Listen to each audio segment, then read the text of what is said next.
Hello boys. तो internal air हमने कर लिया था, उसके बाद हमारा रह गया था मिडल एयर और एक्सटर्नल एयर। अच्छा, सबसे पहले मिडल एयर शुरू करने से पहले ना आपको बताना चाहता हूँ कि मिडल एयर, अगर आपने एयर का स्ट्रक्चर देखा है ना, तो ये देखें आप कि ये जो मिडल एयर है ना, ये पूरा एक क्या कहते हैं, एक कैविटी टाइप है जिसको हम कहते हैं टिम्पैनिक कैविटी।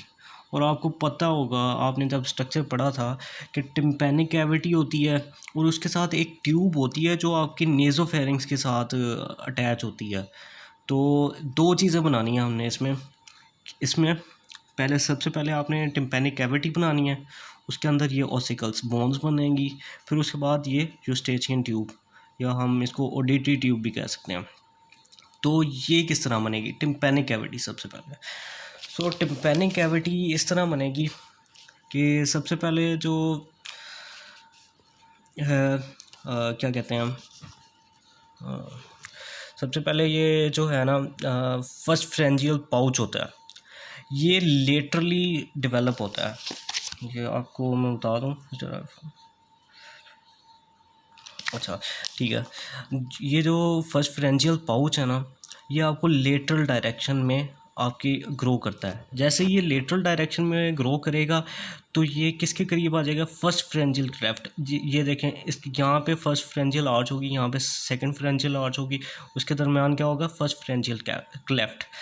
तो हमने टिम्पैनिक कैविटी किससे बनानी है? फर्स्ट फ्रेंजियल पाउच से। और वो किस साइड पे ग्रो करेगा? लेटरल। इस तरह वो लेटरल मूव कर रहा है और किसके क्लोज आ गया है? फर्स्ट फ्रेंजियल क्लेफ्ट के।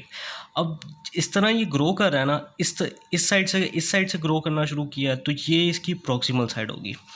तो कौन सी साइड होगी? ये प्रॉक्सिमल, ठीक है। और ये होगी इसकी डिस्टल।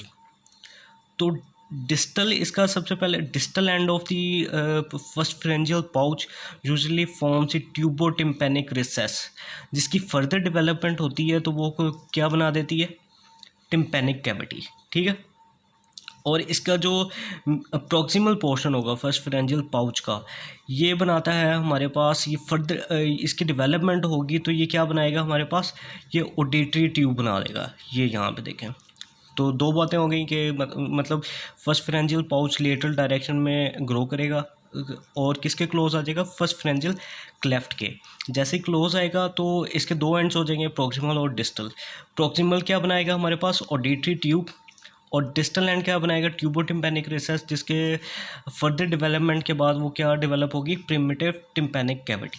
अब मैं इसको एक्सप्लेन इस तरह कर देता हूँ। ये देखें, tympanic cavity originates in the endoderm. अच्छा, ये नई बात है, तो ये एंडोडर्म से डेवलप होती है और डिराइव किससे होती है? फर्स्ट फ्रेंजियल पाउच से। जैसे ही वो पाउच एक्सपेंड करेगा लेटरल डायरेक्शन में, यहाँ पे बताया मैंने, लेटरल डायरेक्शन में आपको ये पाउच जो है वो एक्सपेंड करेगा, expand in the lateral direction and comes in contact with the floor of first pharyngeal cleft। और किसके फ्लोर के साथ कांटेक्ट में आ जाएगा? फर्स्ट फ्रेंजियल क्लेफ्ट के साथ, ठीक है। और फिर उसके बाद the distal part of the pouch forms a tubotympanic recess, वो वाइड होगा और गिव राइज करेगा प्रिमिटिव टिम्पैनिक कैविटी। कहा था ना, डिस्टल एंड जो है वो पाउच का क्या बनाएगा? ट्यूबोटिम्पैनिक रिसेस। वो थोड़ा सा वाइड होगा, जैसे कैविटी वाइड होती है तो वो वाइड होगा तो वो क्या बना देगा? Primitive tympanic cavity.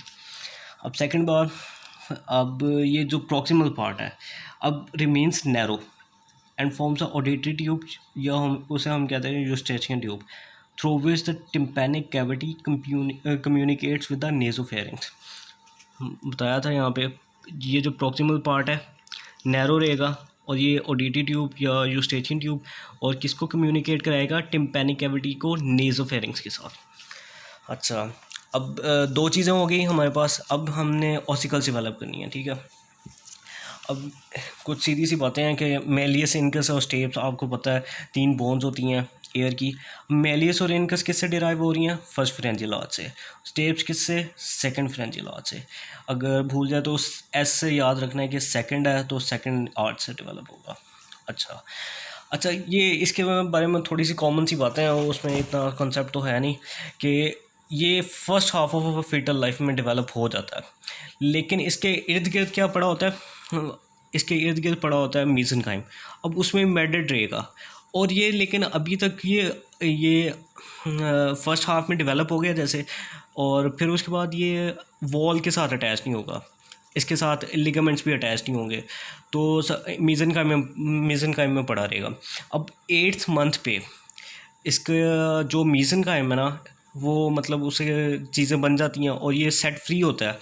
तो जो एंडोडर्मल लाइनिंग होती है ना, ठीक है, एंडोडर्मल लाइनिंग उसको मिजेंट्री की तरह इसके साथ अटैच हो जाती है, और फिर उसके बाद लिगामेंट्स अटैच हो जाते हैं, तो फिर ये पूरा एक स्ट्रक्चर सा बन जाता है। तो ये इस तरह होता है। देखें, ossicles develop during the first half of the fetal life, embedded in the mesenchyme until the 8th month। ठीक है, फिर उसके बाद ossicles entirely set free of the surrounding mesenchyme, endodermal epithelium connects them in a mesentery like fashion to the wall of the cavity। Cavity कौन सी है, हमने पढ़ लिया है कि टिम्पैनिक कैविटी डेवलप हो गई है, तो उसकी वॉल के साथ ही अटैच करना है ना, तो टिम्पैनिक कैविटी के साथ अटैच हो जाएगी। और the supporting ligaments of the ossicles develop later within these mesenteries. ये देखो लिगामेंट्स जो उसको अटैच करा रहे हैं, ये भी डेवलप हो जाएंगे थोड़ा सा देर से।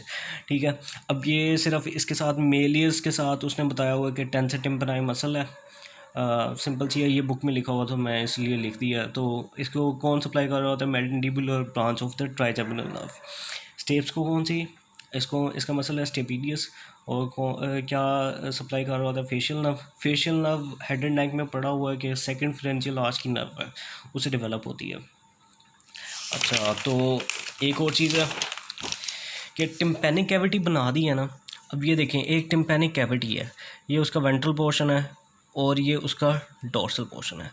ये डोर्सल पोर्शन में ना वैक्यूलाइजेशन तो मैंने आपको पहले भी बताया, क्योंकि मीज़ेनकाइम में ना, अगर ये मीज़ेनकाइम पड़ा हुआ है तो उसमें छोटे छोटे वैक्यूल्स बनना स्टार्ट हो जाते हैं, तो ये डोर्सल एंड पे ना वैक्यूलाइजेशन स्टार्ट हो जाती है, और वो फिर ना इसको भी साथ मिला लेते हैं और एक स्ट्रक्चर सा बन जाता है टिम्पैनिक कैविटी के डोर्सल एंड पे, जिसको हम कहते हैं टिम्पैनिक एंट्रम। ये इसकी डायग्राम तो है नहीं कोई, तो इस तरह ही गुजारा कर लें। During the late foetal life tympanic cavity expands dorsally, dorsal end पे एक्सपैंड करेगी।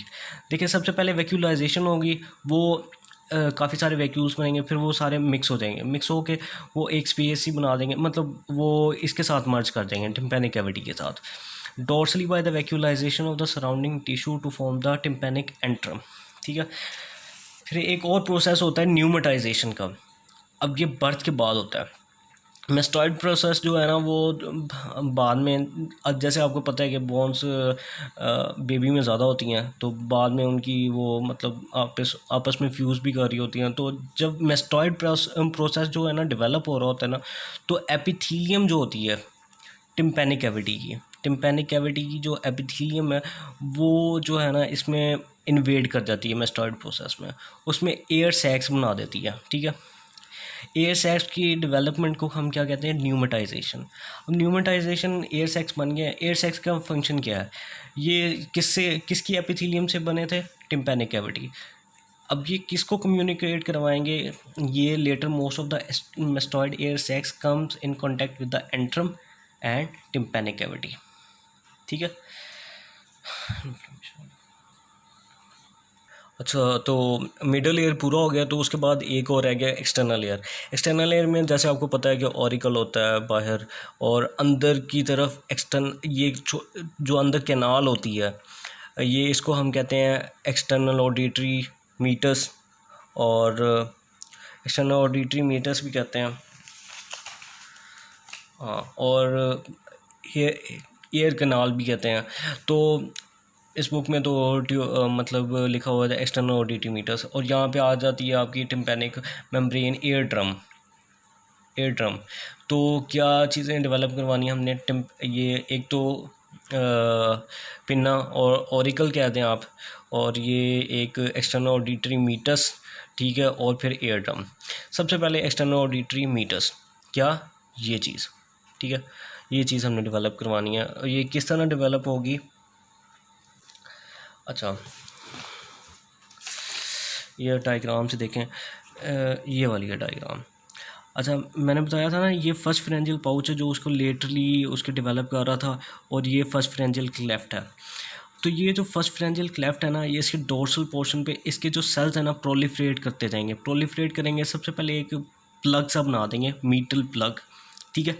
मीटल प्लग जो है ना एक दफ़ा तो बन जाएगा, फिर वो जब फर्दर डेवलपमेंट होगी ना तो ये डिज़ोल्व हो जाएगा।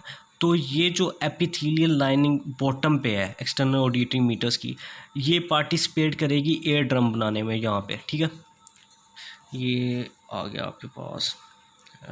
ये जैसे एक्सटर्नल ऑडिटरी मीटर्स, इसकी जो एपिथेलियल लाइनिंग नीचे वाली होगी वो पार्टिसिपेट करेगी ये एयर ड्रम बनाने में, या उसको आप कह सकते हैं टिम्पैनिक मेम्ब्रेन भी, ठीक है। यहाँ पे शो किया हुआ है एयर ड्रम, ठीक है।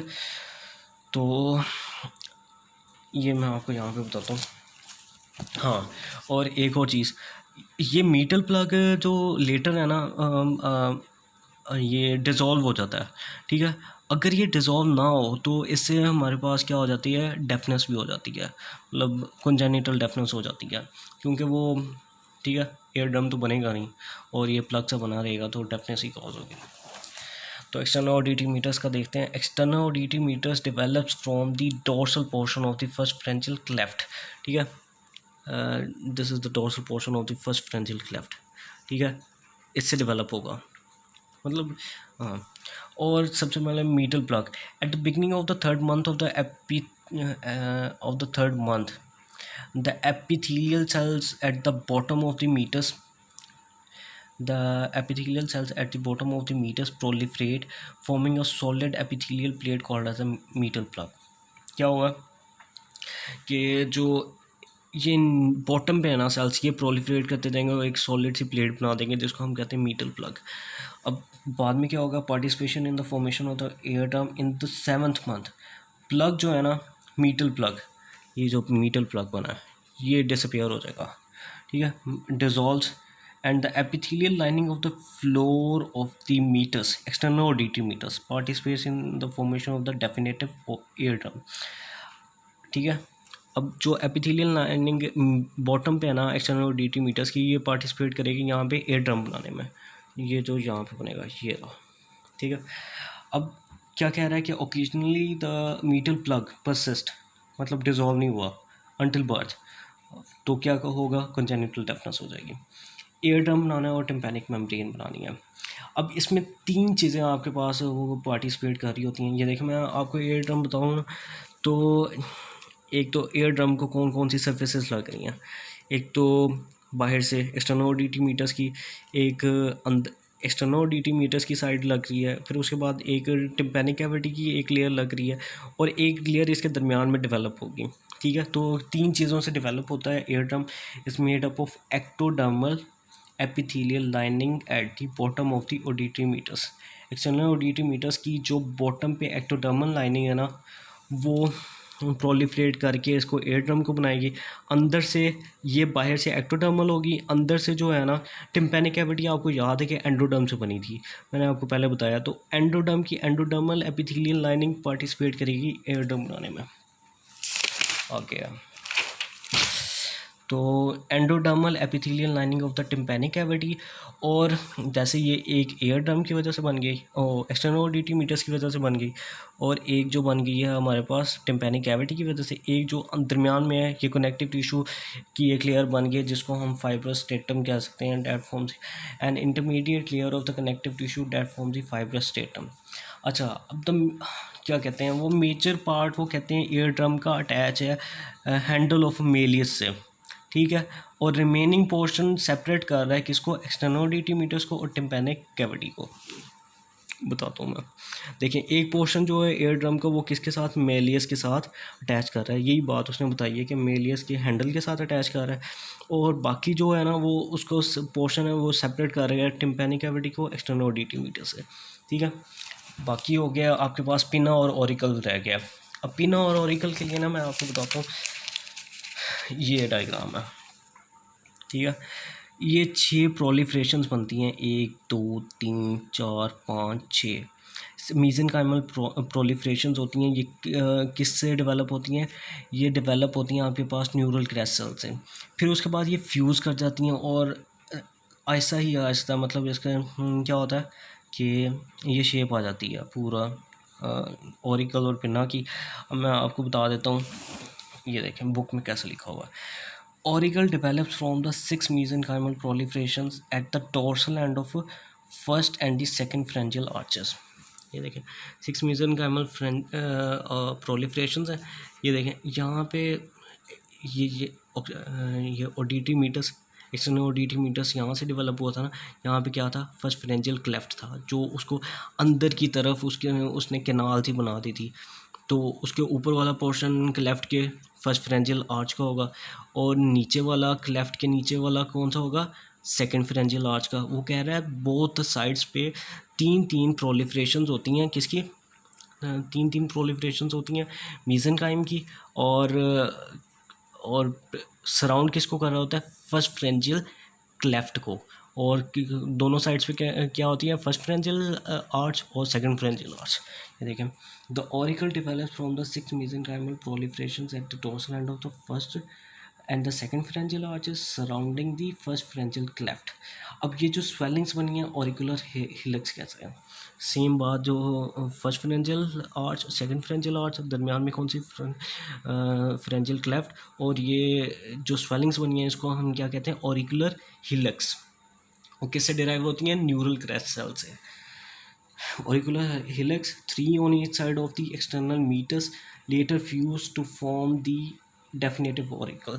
3 क्यों का है कि ये देखें ऊपर वाली साइड पे 3 है इसकी प्रोलिफरेशंस और नीचे वाली साइड पे, और दरम्यान में क्या है, वो है एक्सटर्नल ऑडिटरी मीटर्स। अच्छा, अब हीलिक्स किससे डिराइव होता है, from the neural crest cell से। जो ये कट किए हुए हैं वो तो करना नहीं है, ठीक है। इनिशियली क्या होता है, एक्सटर्नल एयर लोअर रीजन में होता है, नेक पे। ये देखें नेक पे होता है। और आपने ना अपने फेस पे करके देखना कि जो मैंडिबल है ना, फ्रंट से ना, जहाँ से मैंडिबल के सेंटर पे करना है, वो बैकवर्ड, ऐसे बैकवर्ड और अपवर्ड जाएगी, अपवर्ड। ये देखें फ्रंट पे रख के ना हाथ, तो मैंडिबल के ये ऐसे बैकवर्ड और फिर अपवर्ड, इस तरह अपवर्ड जाएगी। तो जो ईयर्स होते हैं वो दोनों लेटरल पोजीशन पे आ जाते हैं, और किसके उसके ऊपर आ जाते हैं, किस लेवल पे आ जाते हैं, आइज़ के। वो क्या कहते हैं, initially the external ears are in the lower neck region but the growth of the mandible posteriorly, पहले पोस्टीरियरली पीछे की तरफ, फिर उसके बाद क्रेनली जैसे क्रेनली जाएगी ना, तो उसका वो नेक का पता चल जाएगा। क्रेनली जब ऊपर होगी तो क्या होगा कि उसकी पोजीशन चेंज हो जाएगी, एयर की दोनों साइड ऑफ हेड पे आ जाएंगे, और लेवल कौन सा होगा, आई का। अब इसके एक और प्रोसेस है हेयरिंग का। अच्छा मैं इसका ना सिंपल सा आपको सबसे पहले बता देता हूँ कि जैसे ही देखें ऑरिकल से आई साउंड वेव आके इसने क्या किया कि ना एयर ड्रम को वाइब्रेट किया। तो एयर ड्रम के साथ ना दो मसल्स अटैच होते हैं, एक होता है टेंसर टिम्पैनी और एक होता है स्टेपिडियस। अगर तो मतलब साउंड बहुत ज़्यादा है, उसकी वाइब्रेशन बहुत ज़्यादा है, तो ये एयर ड्रम को ना टेंसर टिम्पैनी और जो जहाँ पे शो नहीं किया हुआ मसल्स को, टेंसर टिम्पैनी और स्टेपिडियस इसको स्ट्रेच कर लेते हैं, स्ट्रेच ज़ोर से। तो जो भी साउंड वेव आती है उसकी वजह से वो उसको वाइब्रेशन तो होती है, लेकिन वो उसको डैमेज नहीं कर सकती। अब जैसे ये देखें एयर ड्रम में वो वाइब्रेशन हुई, ठीक है, इन्होंने पास कर दी ऑसिकल्स को। ऑसिकल क्या करते हैं, एम्पलीफिकेशन का काम करते हैं, एम्पलीफाई करते हैं साउंड वेव्स को एम्पलीफाई किया उन्होंने। और जो प्रेशर डेवलप होता है ना, वो स्टेप्स, ये देखें स्टेप से जाएगा थ्रू ओवल विंडो, यहाँ पे आगे आ जाएगा इनर पार्ट का कोक्लिया के अंदर जो ट्यूब होती है ना, उसमें फ्लूइड होता है।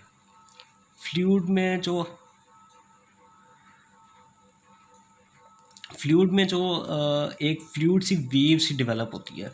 अब मैं ये थोड़ा सा कॉन्सेप्ट है, इतना तो आप देखें, इतना मैं आपको रीड करके बताता हूँ। देखें, hearing is dependent on the sound waves that causes the vibration ठीक है, ऑन द टिम्पैनिक मेम्ब्रेन या एयर ड्रम कहते हैं, held tightly by the tensor tympani muscle. अगर लाउड ज़्यादा होगी तो क्या करेगी, पोटेंशियली डैमेजिंग वाइब्रेशंस। इस केस में क्या होगा, टेंसर टिम्पैनी और जो स्टेपिडियस मसल है ना वो स्ट्रेच करेंगे मेम्ब्रेन को टाइटर, ठीक है, to prevent the damage from the vibrating too forcefully. ठीक है, once the tympanic membrane vibrates it causes the movement of the ear ossicles, ठीक है, और एयर ओसिकल्स को ट्रांसमिट कर दी। अब वो क्या करेगा, malleus incus and the stapes, वो क्या करेगा, एम्पलीफाई करेगा force of the sound wave और ट्रांसमिट कर देगा pressure from the cochlea to the window. अब ये जो एम्पलीफिकेशन उन दो चीज़ों से होती है, एक तो टिम्पैनिक मेम्ब्रेन एयर ड्रम का साइज़ ज़्यादा है, तो साइज़ जितना ज़्यादा होगा उतनी ज़्यादा वाइब्रेशन होगी, तो इस वजह से वो larger vibration is transmitted to the oval window.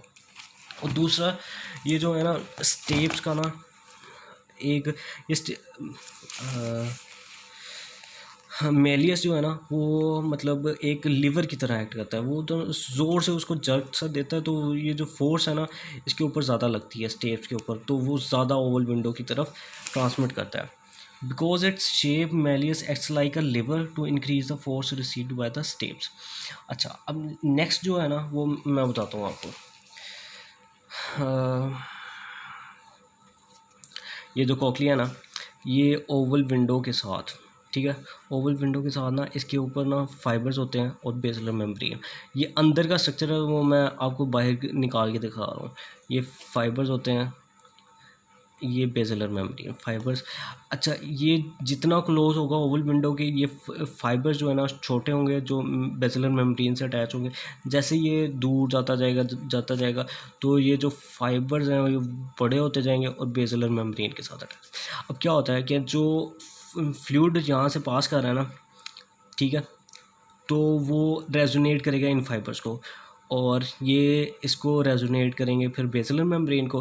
Basilar membrane से जैसी वाइब्रेशन होगी तो उसके इर्द गिर्द जो हेयर सेल्स हैं, यहाँ पे तो शो नहीं किया होगा, जैसे हेयर सेल्स वाइब्रेट होंगे तो वो ट्रांसमिट करेंगे नर्व्स के थ्रू ब्रेन को, ठीक है। बाकी सब में यही थ्योरी है, मैं ये बताता हूँ, ठीक है। The pressure produced by the movement of the steps at the oval window creates a fluid wave in the cochlea। Cochlea में मैंने बताया कि वेव फ्लूइड होता है, ठीक है, पूरा फ्लूइड भरा होता है, उसमें फ्लूइड वेव डेवलप होगी, ठीक है, और that is balance by the movement of the round window. Round window है तो जितनी ज़्यादा मतलब आहिस्ता आहिस्ता उसने स्लो डाउन भी तो होना है ना, जितनी राउंड विंडो है तो वो स्लो डाउन होती जाएगी, ठीक है। अच्छा, तो fluid wave moves small regions of the basilar membrane, ठीक है। बेसलर मेम्ब्रेन मैंने आपको बना के दिखाई है, बेसलर मेम्ब्रेन को मूव करेगी और जितना बेसलर मेम्ब्रेन मूव होगी वो डिपेंड करेगी एम्पलीट्यूड और फ्रिक्वेंसी ऑफ द वेव पे, ठीक है। Near the oval window basilar membrane is attach by the shorter fibres to the side of the cochlea. मैंने बताया कि ये देखें ओवल विंडो है, उसके करीब जो बेसलर मेम्ब्रेन है वो शॉर्ट फाइबर से अटैच होगी, जितना दूर जाएंगे वो फाइबर्स बड़ा होता जाएगा, बेसलर मेम्ब्रेन दूर होती जाएगी, ठीक है। Farther along the cochlea the fibers are larger and more flexible based on these fibers। अब जितने ये फाइबर्स हैं ना, characteristics and the frequency of the wave reaches at a point where it resonates with the fiber। अब fluid wave की वजह से fibres resonate करेंगे और मूव करेंगे बेसलर मेम्ब्रेन को। क्या करेंगे, ये फ्लूइड वेव है ना ये रेजोनेट करेगी फाइबर्स को और मूव करेगी बेसलर मेम्ब्रेन को। अच्छा, नेक्स्ट में आपको मैं बताता हूँ, the movement is sensed by the adjacent hair cells. जैसे मैंने आपको बताया हेयर सेल्स के मतलब क्या करेंगे, हेयर सेल से इसको सेंस करेंगे, फिर क्या होगा कि वो एकॉस्टिक सेगमेंट जो है ना स्टेटो एकॉस्टिक नर्व का, वो उसको ट्रांसमिट कर देगा ब्रेन की तरफ। अच्छा, मैंने आपको बताया था कि फाइबर शॉर्ट होते जाते हैं, फाइबर शॉर्ट हैं जितनी ओवल विंडो करीब है, ठीक है, और जैसे ही दूर जाते जाएंगे तो फाइबर्स बड़े होंगे और बेसलर मेम्ब्रेन दूर होती जाएगी। जैसे जैसे मतलब वो जो फ्लूइड में वेव प्रोड्यूस हुई थी, जैसे वो दूर जा रही है तो उसकी फ्रीक्वेंसी कम होती जाएगी, ठीक है। अब उसकी फ्रीक्वेंसी कम होती जाएगी तो लो फ्रीक्वेंसी वाले कहाँ पे जज होंगे, बाय दी लॉन्ग फाइबर्स, और ये फ्लेक्सिबल होंगे। अब जितनी हाई फ्रिक्वेंसी होगी वो कहाँ पे डिटेक्ट होगी, वो करीब से डिटेक्ट होगी, जो ओवल विंडो के करीब फाइबर्स पड़े होंगे, क्योंकि वो शॉर्ट होते हैं, वो स्टिफ होते हैं। अच्छा, हाई फ्रिक्वेंसी और high pitch are heard near the oval window where the fibers connecting the basilar membrane are shorter and stiffer. Lower frequency वाले जो है ना हर्ट होते हैं by the farther up where the fibres are long और flexible. ठीक है, नींद भी आ रही है यार। अच्छा, जो लैंगमैन में क्लिनिकल्स दिया हुआ है ना उसमें मोस्टली एमसीक्यूज़ हैं, इतना ज़्यादा वो कुछ है नहीं। कॉन्जेनिटल डेफनेस किस भी वजह से होती है, एबनॉर्मलिटी हो जाए हेयर सेल्स में, ऑडिटरी नर्व में। ठीक है, ये आपने पढ़ लेना। और अब ये ऑटोजोमल डोमिनेंट भी, रिसेसिव भी हो सकती है, एक्स लिंक भी हो सकती है।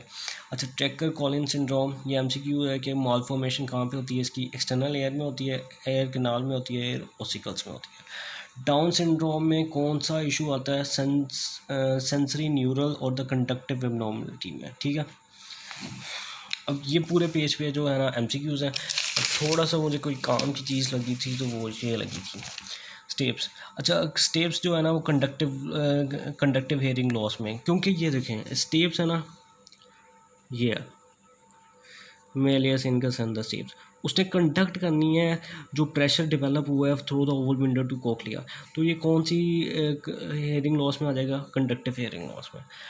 इन conductive hearing loss because of its origin its foot plate is derived from the neural crest cells और पेरेक्सियल मेसोडर्म।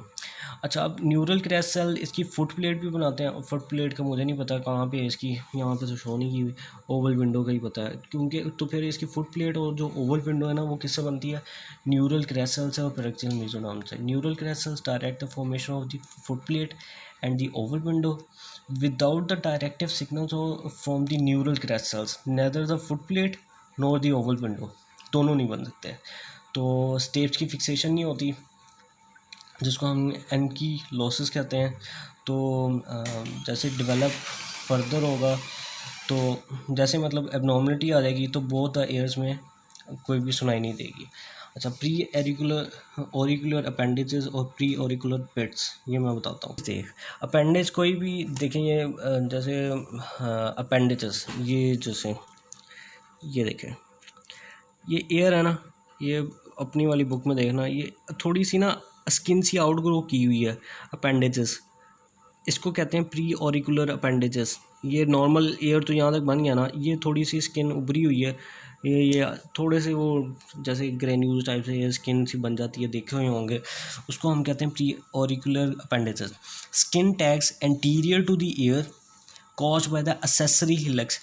एक हमने पढ़े थे ऑरिकुलर हिलेक्स, जो तो फ्यूज़ करके जिसने तो पिना बना देना। अब एक्सेसरी मतलब जो ऑरिकुलर हेलेक्स बना रहे हैं उससे भी ज़्यादा जब वो मेजन काइम की क्या हो जाती है, क्या कहेंगे उसको,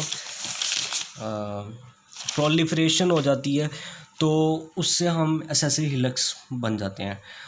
पिट्स मतलब खड्डे। ठीक है, अब ये भी अपनी बुक में देखना, यहाँ पे ज़्यादा क्लियर नहीं आएंगी। और यहाँ पे ये देखना कि ना ये खड्डा टाइप सा बना हुआ है। ठीक है, तो पिट्स बनी हुई हैं। तो ये पिट्स क्या होती हैं, these are the shallow depressions anterior to the ear and are caused by the abnormal development of the auricular hillocks. इसमें कोई एक्सेसरी हिलेक्स नहीं डेवलप हुआ है, इसमें जो ऑरिकुलर हिलेक्स थी उसकी एबनॉर्मल डेवलपमेंट हुई है।